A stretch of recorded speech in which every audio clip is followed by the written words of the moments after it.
Hey, it's Kilo, here back for another Decoded, this time on the alternative aesthetic, which I'm excited for personally because I definitely identify in that form of expression to a degree, but more on that later.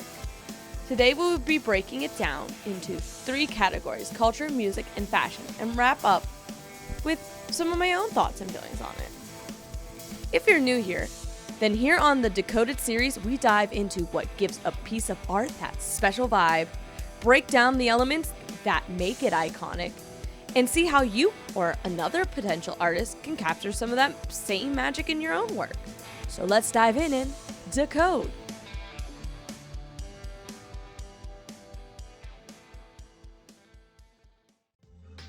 Alternative, also known as alt, is a counterculture movement that originated in the groovy decade, that is the 1960s, when rock was taking the mainstream by storm with bands like the Rolling Stones. Though when it comes to alternative rock, it differs from this and could be said to have started when the Velvet Underground first got together, as well as it got more popular as we got into the 1970s with its underground music trickling into the decades since then. So when it comes to alternative music, it aims to sound different to whatever the current popular music model is. And that can differ greatly and vastly. So when it comes to alternative music, most in that genre aim to sound different to whatever the current popular music model is. And that can differ greatly through the decades. For this reason, a lot of different elements of the alt style will overlap with punk, emo, grunge, and other styles, but alt is truly a philosophy of art that can take form of many different looks and sounds, which honestly, if you think about it, is really cool.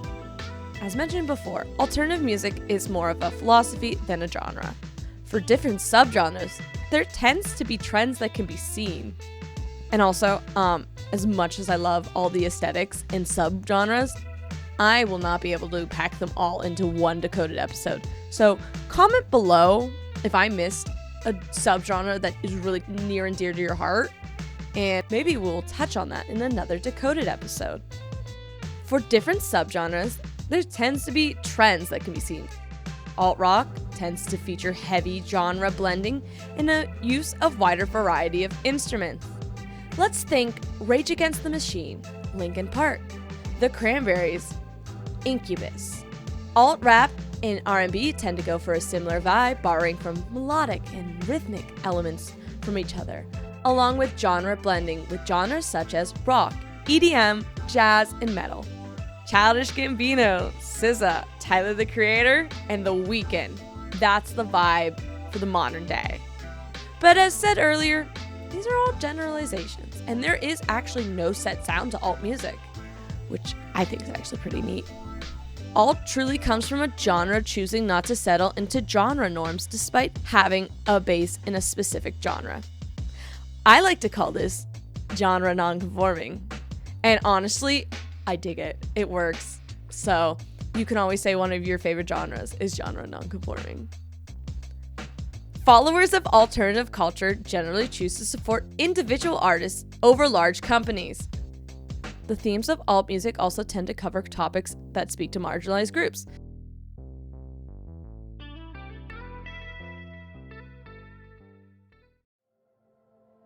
And now, one of my favorite parts of this, fashion. Alternative fashion, like music, tends to have a lot of overlap, and it's actually really similar to that of punk and goth. However, the label alternative fashion really just means the overall philosophy of expressive fashion outside the mainstream. When most people think of alternative fashion, they think of punk, goth, or emo fashion. But there's so many different various styles that can have more pastel color profiles, more relaxed, and even psychedelic vibes. Throwing back to the groovy 1960s, when it started, and much more than just dark and edgy. There's nothing wrong with dark and edgy, but basically alt is not limited to the skinny white dude who looks like he eats cigarettes and drywall. I mean it, alt is for everyone. You do not have to have a certain body type, skin type, or anything, honestly. Once again, alt is for everyone that can understand the history of it, the significance of it, It is a counterculture movement, so anyone that is against the grain of the current culture. This does not include fascist. Alt is for everyone who sits outside the norm of the way the world is turning. The alternative community generally supports small artists. Small businesses tend to be good places to shop for alternative clothing. Thrifting is also encouraged, and especially along with DIY. So, I'm going to break down some outfits that I have found that I feel like will show a wider range of what alternative will look like. Starting off strong, Visual Kei from Japan is an Eastern alt fashion that is described as flamboyant dress, bold makeup and hair, usually associated with musicians and fans of the Visual Kei music. And as you can see in this picture I have present, you can see a nice spectrum of what's going on in this alt style. Layering and accessory are almost a must when it comes to alt fashion. We're going to focus on the person on the left first. I see some black clothing, playing with silhouettes. They have platforms, baggier cargo pants with a little more of a form-fitting tank top, and a vest, and arm warmer, and some bracelets, and hair is spiked and makeup is dark. And I see accessories galore. And the person on the right, hair is longer and choppier of length.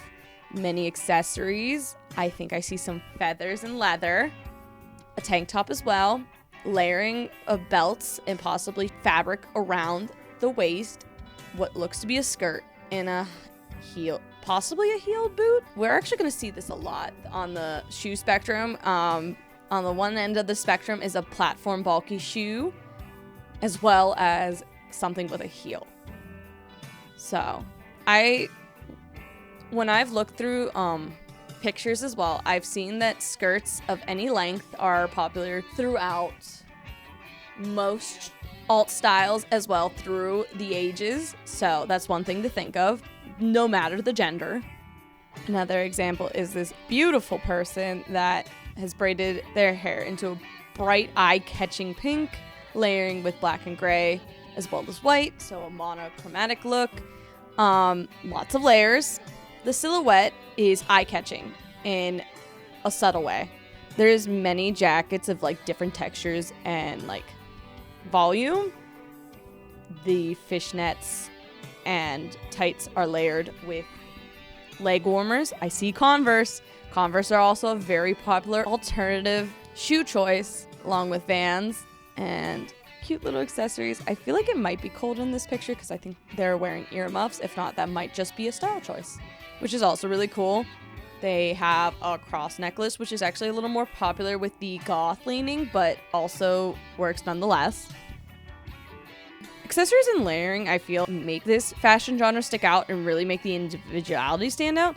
Like, someone could have the same shirt, pants, etc., but no two people style the same way. Some DIY their outfits, some accessories and hair and makeup too.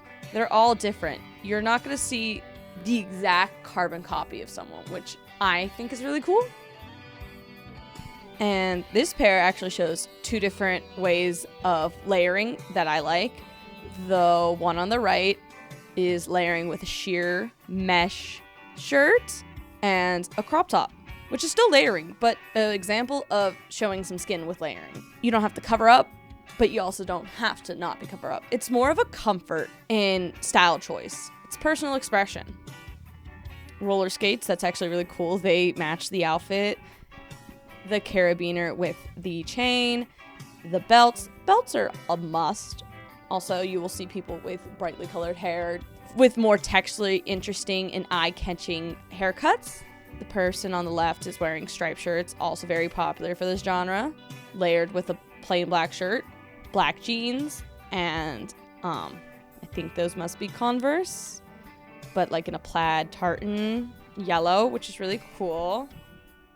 This person's gorgeous. They have a striped shirt, a skirt, platform boots. Their hair is long. I can tell that they have really cool makeup.